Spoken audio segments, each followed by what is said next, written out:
They can't even identify the said assassin. Respectfully po, Your Honor, magkaiba po kasi ang elemento nung yung pong kaso ng grave threat saka inciting based on the investigation report at based po sa findings ng NBI noon, ay nakumpleto na po yung elemento ng grave threats saka na inciting to sedition. Hindi naman po kailangang mahanap kung sino po yung kinausap na assassin. That is not an element for the filing of a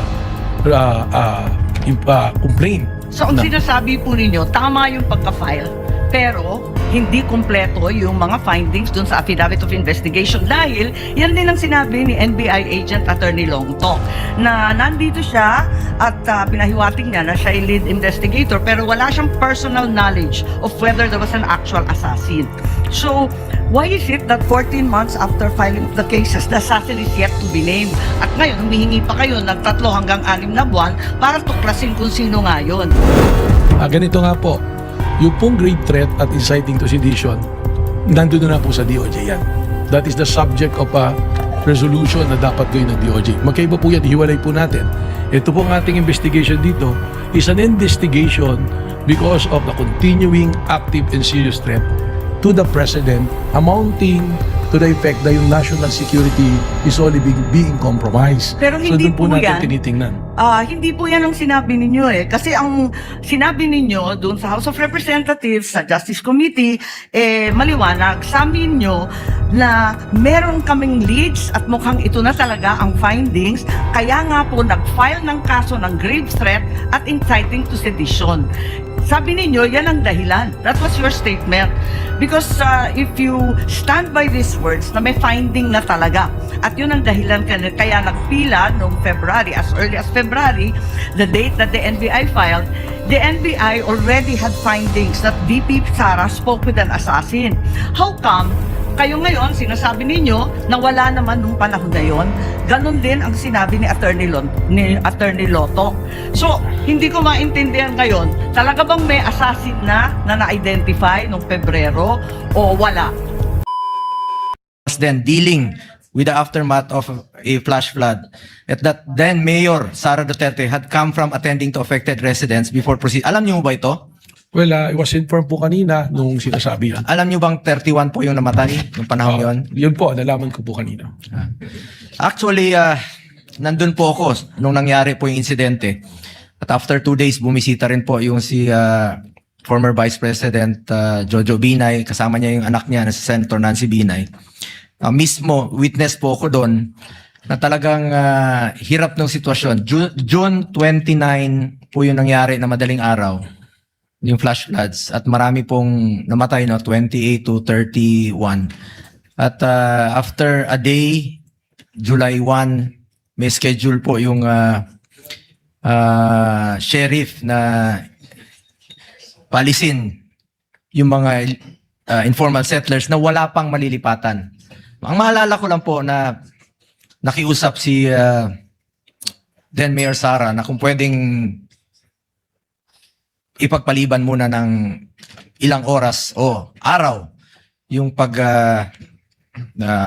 demolish po sa mga illegal or informal settlers na walang malilipatan.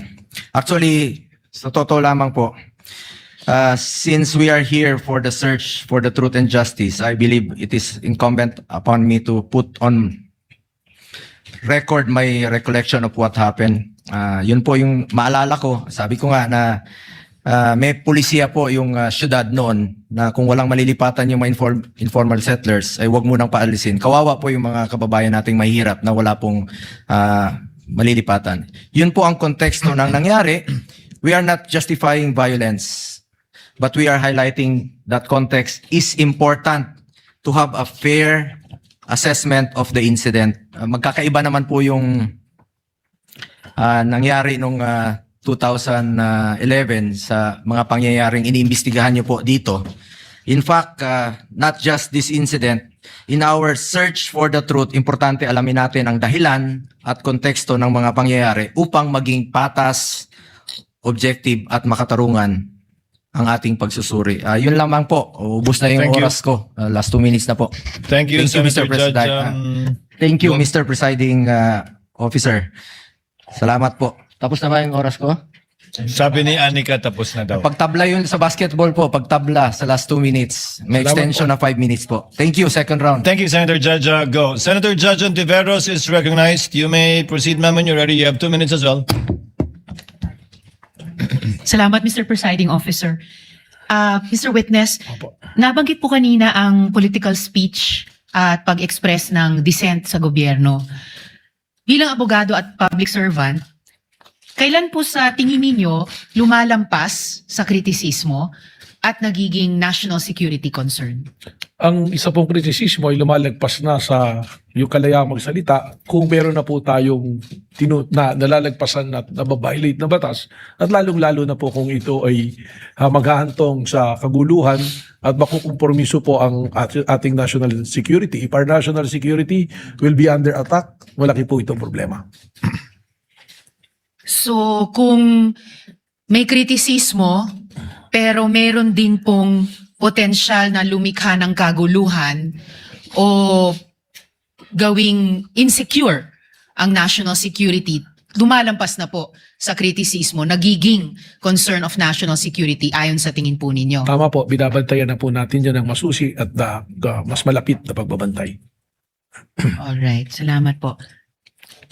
Ibang paksa naman po, Mr. Witness, sa lahat po ba ng sitwasyon kung saan nag-iba ang testimonya ng isang witness, masasabi po bang wala ng katotohanan yung pahayag nila?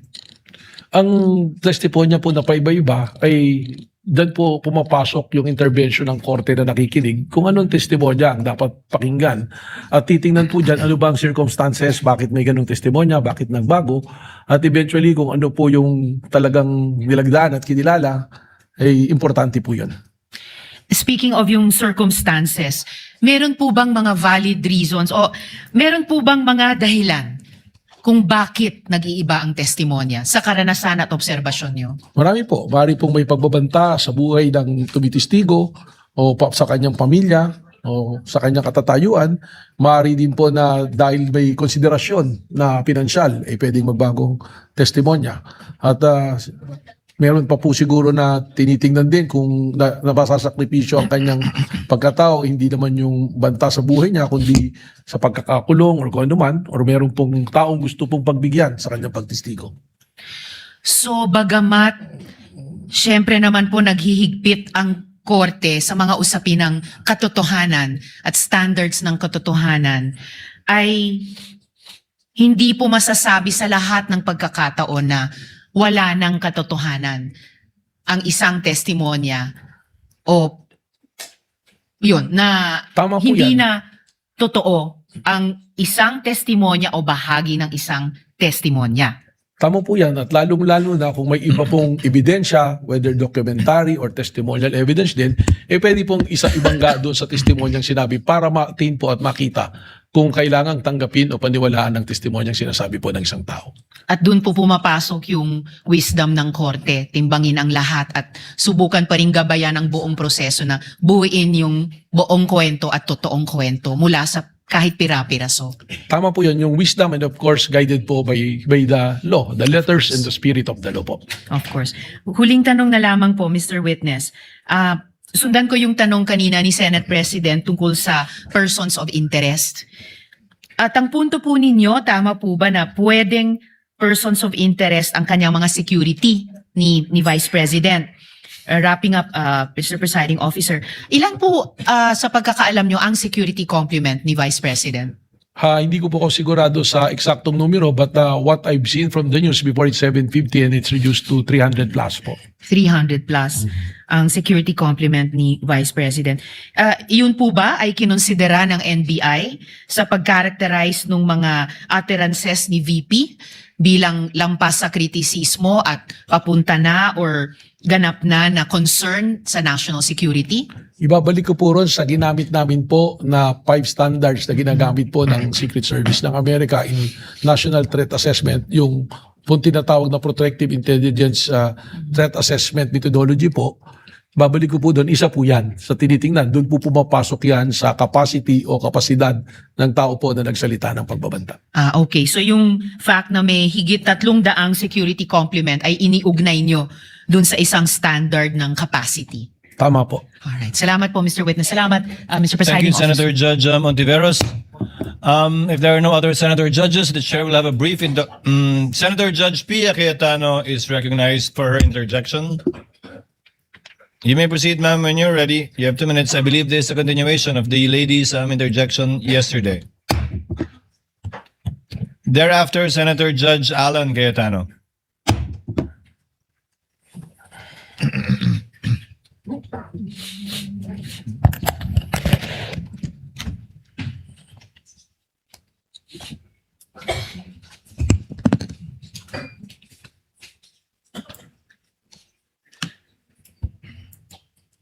We are ready, Mr. Presiding Officer. For the witness. Sir, nung May 13, you're recorded as saying, katunayan, nakiusap nga po ako kay John Consulta na puntahan kami dito sa Sequoia Hotel dahil meron po kaming planning mula po pa kaninang umaga. And you went on to say, nandun ka with all the deputy directors, etc. Do you confirm? Well, nakausap ko po si John Consulta. No, just except confirm, that- sir. Did you say Yes, I that na talked nandun to- kayo sa Sequoia? Hindi, yun lang. Yung statement na Mahaba yun. po kasi yung statement no, I just pasensya need na. you to confirm, did you say that you were in Sequoia? Yes, I talked to... Thank you. to So John you are Consulta. confirming, okay. Yes po. And then later on, dinagdag nyo, wala kami sa Senado, we are on stand down because that's the instructions. Did you also say that? Yes po. Thank you. Meanwhile, in another interview, you then said, mayroon request si GM Veloso to help them secure the area kasi napapansin nila na magulo, labas-pasok. Nagpadala kaming ilan lang na ahente, parang 4 to 6 na tao na nag-iikot sa premises ng GIS. Hindi pumasok sa Senado. I am quoting Inquirer dated 13 May 2026. Did you say this? Yes, sa GSIS po. Okay, thank you. So, I asked now for the kind indulgence. May papa-flash lang ako. It's just a photo, dear colleagues, both parties. Paki-flash lang. So, sabi nyo nasa GSIS. You confirm na nasa GSIS Tama yung mga po. ahente mo.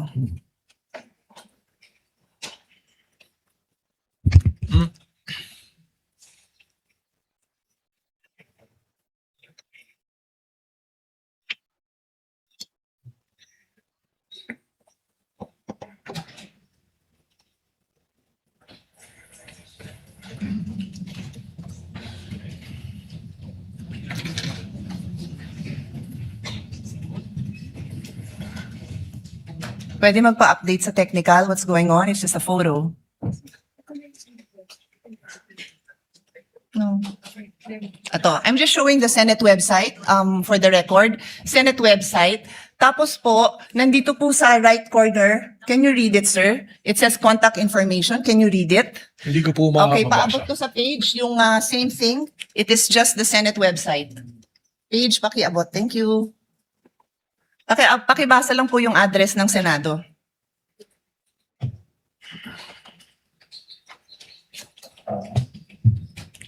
Contact information, GSIS Building, JW Jokno Building, Pasay City, 1300 Metro Manila, 632-8552. Okay na po yung phone number, no need.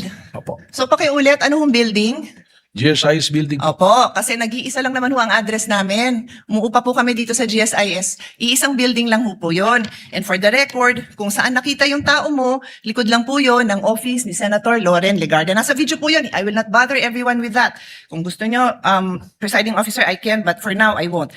Kasama po yun sa area na inuupahan ng Senado sa GSIS. We are paying rent for the information of all. So yan po ang gusto ko lang ma-establish.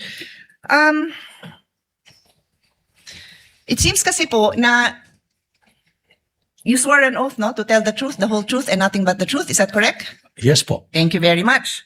So, sa kaalaman po ng ating mga nanunood at masigasig na taga-subaybay ng mga kababayan natin, Rule 133 on the weight and sufficiency of evidence. Sabi sa Section 1, preponderance of evidence, in determining where the preponderance or superior weight of evidence on the issues involved lies, the court may consider all the facts and circumstances of the case, the witness's manner of testifying, their intelligence, and also their personal credibility. Furthermore, in Section 11 of Rule 132, a witness may be impeached by evidence that his or her general reputation for truth, honesty, or integrity is bad.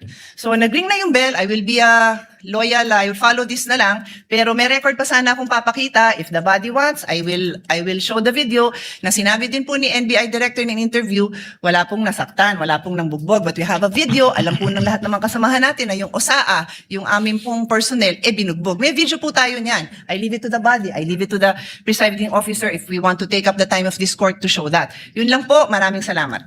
Thank you, Senator Judge Pia Cayetano. Senator Judge Alan Cayetano is recognized for his interjections and interventions. And if there are no other senator judge that will do so, the presiding officer shall make his interjections. Senator Judge Alan Cayetano, may proceed. Before the questions, just two manifestations. No? The gentleman may proceed Yeah. with his manifestation. First of all, to the NBI director, he looked at me when I smiled a while ago. I wasn't laughing at you or anyone. Nung sinabi mo lang 6'7" kasi, yung or 7'6", mga pamangking ko, basta sinabing 6'7", nagtatawanan na. Naintindihan ko po. Nakita ko po you kayo weren't, doon. yung iba kasi hindi, baka akala ko anong I ibig understand sabihin. po. And we're on Yes TV, so we can be on opposite sides, but we can be very professional, di ba? Salamat So, po. the second manifestation, Mr. President and Honorable Presiding Officer, you know, much have been said about technicalities, humahaba to, may mga relevant, irrelevant. So I just want the prosecution and defense to know because we're gonna go on a short break. Short lang naman.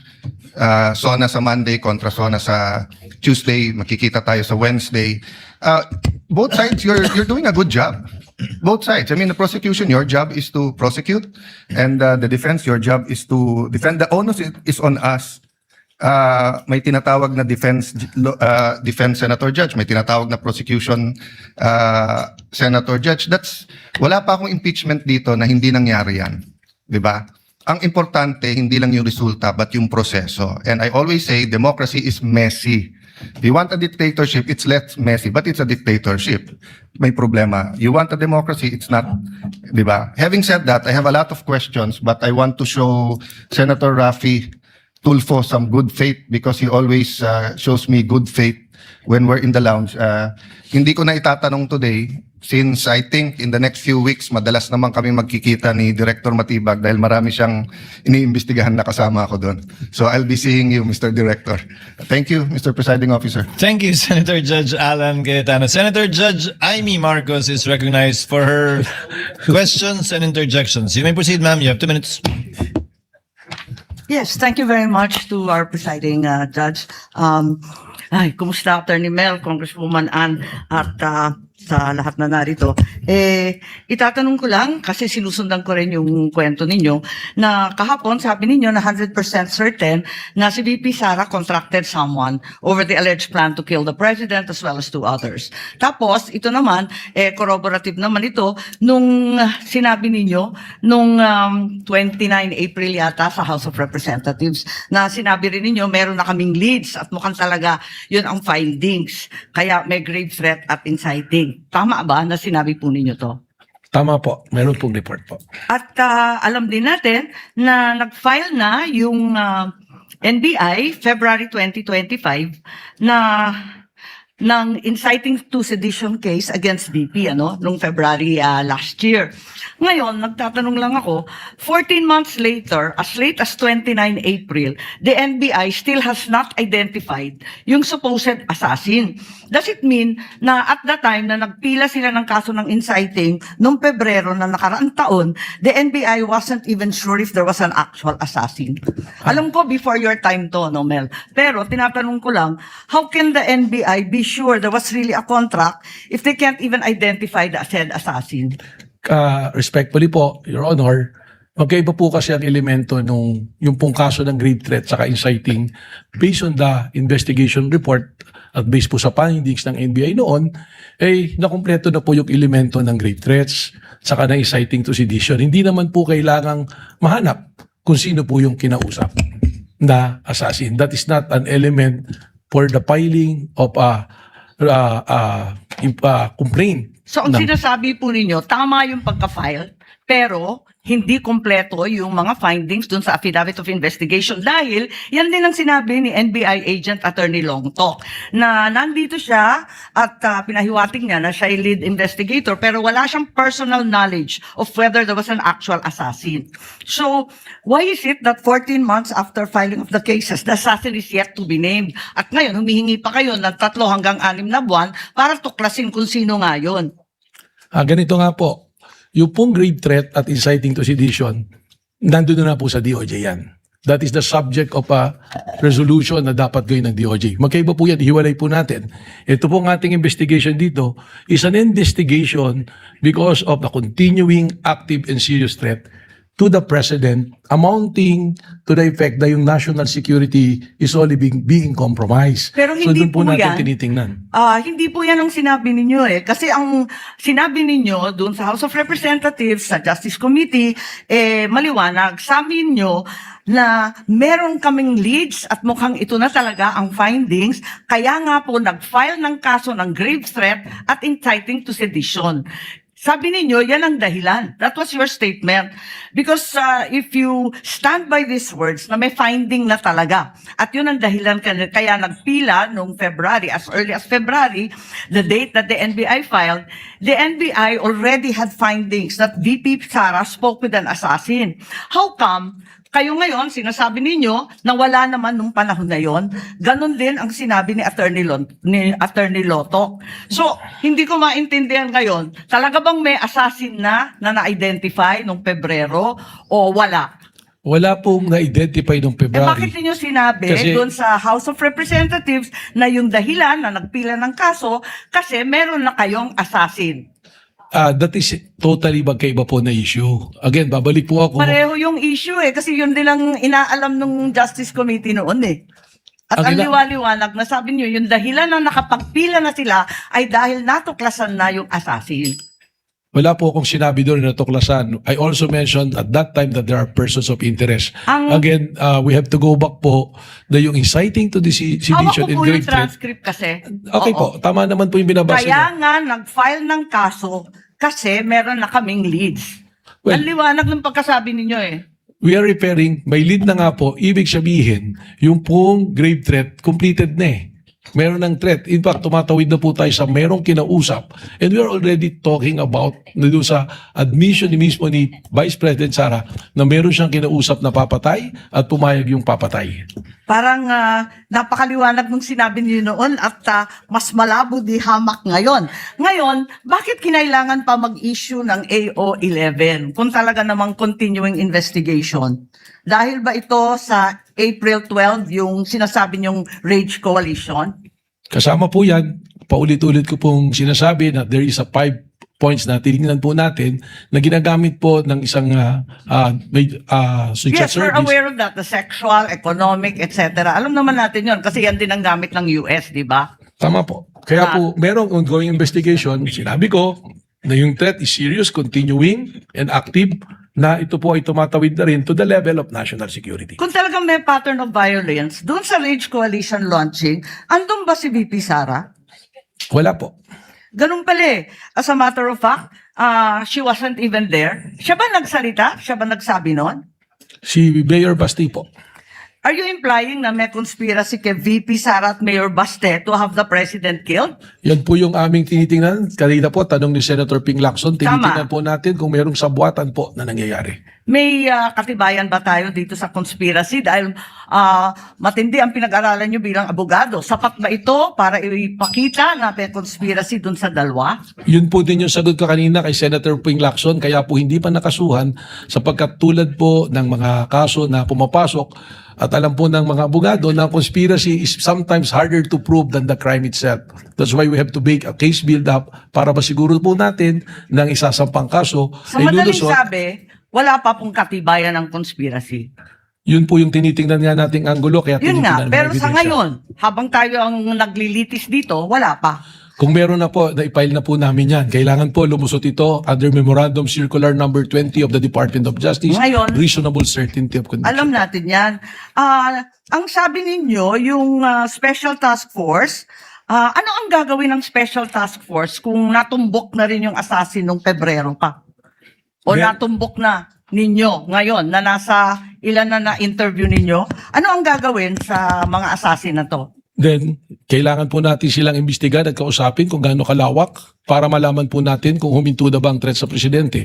Sapagkat alamin natin kung sino po ang makausap. Dahil maraming nagtatanong kung bakit pa kailangan mag-case build-up samantalang eto na tayo sa impeachment trial, eto na tayo na wala pang actual assassination, kaya hindi naman maintindihan kung ano pa ang silbi ng Special Task Force. Alam po ninyo, yung pong dito sa impeachment, magkaiba po yung requirement eh. Hindi naman po natin kailangan pang ipresenta kung sino yung kinausap na assassin. Ang importante lang po rito ay yung admission mismo ng Vice Presidente na humanap siya ng mamamatay para patayin ng Presidente at ayun ay pumayag. Doon po papasok na yan. Dahil po, respectfully, dito po sa impeachment court, hindi naman po necessary na may criminal conviction. Kaya po inilatag po yan kung ano-ano yung mga basehan po. Kindly wind up, Sa Senator ating Judge. presiding judge at pati na rin kay Attorney Matibag, ang ating direktor, sabi po ninyo na matutumbok ninyo ito sa loob ng 3 hanggang 6 na buwan. Kung maaari, sabihin na ninyo sa amin, pwede naman i-disclose kung tutuusin at sasampahan naman niya ng demanda through regular filing, hindi dito sa impeachment. At di naman siya subject of arrest for inquest proceeding. Bakit hindi sabihin? Or kung maaari, bumalik na lang kayo in 3 to 6 months. Pwede bang i-request yun kapag meron na kayo natuklasan at napunteriyang assassin? Again, ang sagot ko po dyan, iba po naman yung national security protection at impeachment. Dito po sa impeachment, yung sinasabing betrayal of public trust, ay pumasok na po. Dahil meron pong sinumpang tungkulin ng ating Vice Presidente to protect and defend the Constitution, execute the law, do justice to everyone, and consecrate herself to the service of the nation. Alam po natin Yung yan. pong ginawa niya po, papasok po yun sa betrayal of public trust kasi enforce the law, do justice. Pero ito po, execute the law, ito execute the president po eh. Alam po natin yan, pero binubuo natin ang mga elemento ng grave threats at inciting to sedition. Maraming salamat. Thank you, Senator Judge Amy. Any other Senator Judge who wishes to make an interjection? Unless the Senator Judge will have some interjections then. Just a few questions. Anika, kindly turn on the timer too, just to be sure that I'm within the time. Director Matibag, ito ba ang unang pagkakataon na may binuong task force para mag-imbestiga sa mga banta laban sa Pangulo? Sa pag-aalala ko po, opo. Sa kasaysayan ng NBI? Based on the records turned over to me, wala po. Hindi po ba normal, regular at ordinaryo lamang na magkaroon ng banta? Ang Pangulo, ikalawang Pangulo, o sino mang mataas na opisyal, o sino mang mayaman dito sa ating bansa. Tama Kaya kami mga bodyguard sila, di ba? Tama po yan. Araw-araw po ay alam natin na may threat, pero magkakaibang level po. Tama po yun. At kung may mga threat tulad nito, at kung ito ang unang pagkakataong ginawa ito ng NBI, ang humahawak ng mga bantang ito ay ang PSC na, o PSG dati. Tama po ba? Tama po. Kaya po, meron po kaming coordination po. Yan. Tutumbukin ko na po yung mga punto ko para hindi ako lumampas sa oras na sinusundan ng lahat. Sa inyong investigasyon, may bayad po ba yung kinausap ni VP Sara? Kung 100% certain po kayo na may kinausap siya para patayin di umano ang Pangulo, may bayad po ba yun o libre? That is the part of the investigation po that we have to establish po. So sa ngayon, hindi pa po niyo sigurado kung pagkakaibigan lang o samahan lang o may bayad yung usapang yun? Tama po, but we consider every possibilities po. Ngayon, would it matter, Director Matibag, kung sino yung sinabihan niya? Kasama po sa 5 yung pamantayan na binanggit po ninyo ay identity of person involved and capacity. Tama. Halimbawa po, kung ang kinausap na ikalawang Pangulo ay kaklase niya sa college na nagtatrabaho sa call center. Relevant po ba't mahalaga yon? Kaugnay ng capacity, hindi ba? At kaugnay ng identity ng taong kinausap. That will be considered in the investigation po. So ibig sabihin, hindi po yun babagsak sa valid threat, hindi po ba? Hindi po natin alam at kailangan pong alamin yung kung ano yung pag-uusap o ano po ang mga konsiderasyon. Pero base sa inyong karanasan po, kung retired police, retired military, active police, marahil. May punto kayo, hindi Mas ba? malaki po ang posibilidad. Pero kung walang military background, walang background kaugnay sa paggamit ng anumang uri ng armas o walang background kaugnay sa anumang karahasang nagawa niya sa kapwa niya, may basehan din po yun para sabihin yung kabaligtaran, hindi po ba? Titingnan po natin, tama po. At bilang panghuling katanungan, ito pong inyong task force ay binuo para imbestigahan ang mga banta laban sa Pangulo. Wala na po itong kinalaman sa ikalawang Pangulo mismo kaugnay ng mga kasong isinampa na laban sa kanya na grave threats at inciting to sedition. Tama po, Your Honor. Thank you, Director Matibag. Unless there are any other...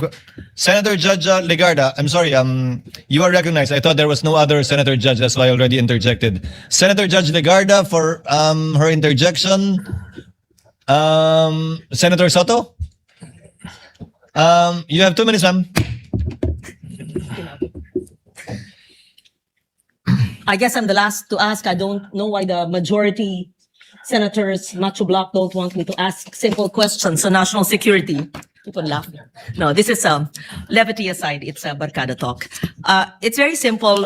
I studied national security. I'm a graduate of my master's in national security. I was discussing it with former General Lacson, Senator Lacson, because the words national security have been used many times in this hall in the past few days. So my questions are very simple to, just for the record, he's my friend, my compadre, Director Melvin Matibag and Congresswoman Ann. Okay. So hindi po dahil nagpapalambot ako dahil kumpare ko siya, gusto ko lang ipahayag ang simpleng katanungan dahil madalas niyong ginagamit national security. At alam to ni Melvin, I'm a national security, expert, graduate, I studied it.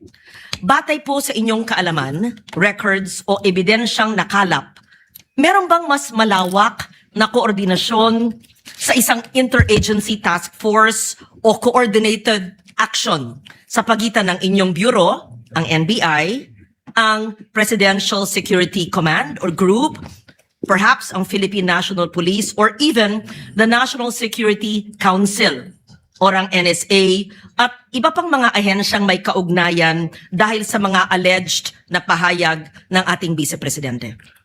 Meron po, ako po meron makikipag-usap po sa PSD po, may coordination kami. Katunayan, yung pong aming ibang inaksyonan ay base po sa intel report po sa amin ng PSD, ng Presidential Security Command.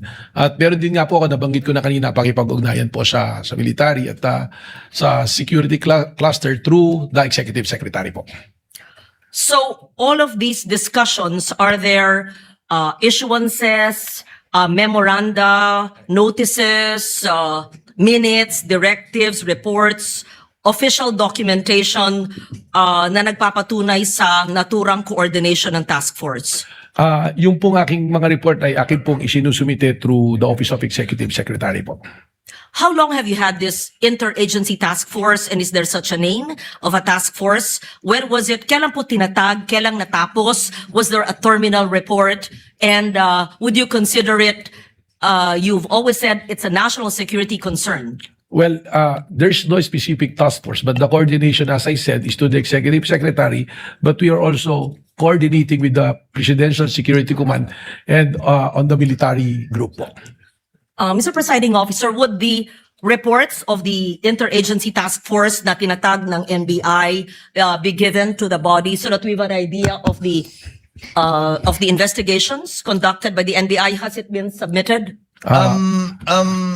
Let the presiding officer make a distinction. Again, the court should be a passive body. We should be receiving evidence through the Through the prosecutor or the defense? through the yes. counsel To of the counsels. parties. Unless someone would present it, the court should simply await its submission, if at all, through the parties. So my question would be, was this submitted as part of your evidence, the terminal report and the investigations conducted by this interagency body? Because it's the first time I'm actually realizing that there was such an interagency body and that this was actually discussed in the National Security Council. Well, sabi ko nga po through the Executive Secretary, we have been making reports, and for reasons that I mentioned yesterday that I cannot give the reports for that are confidential in nature, ay hindi ko po ito may bahagi sa impeachment court po na ito.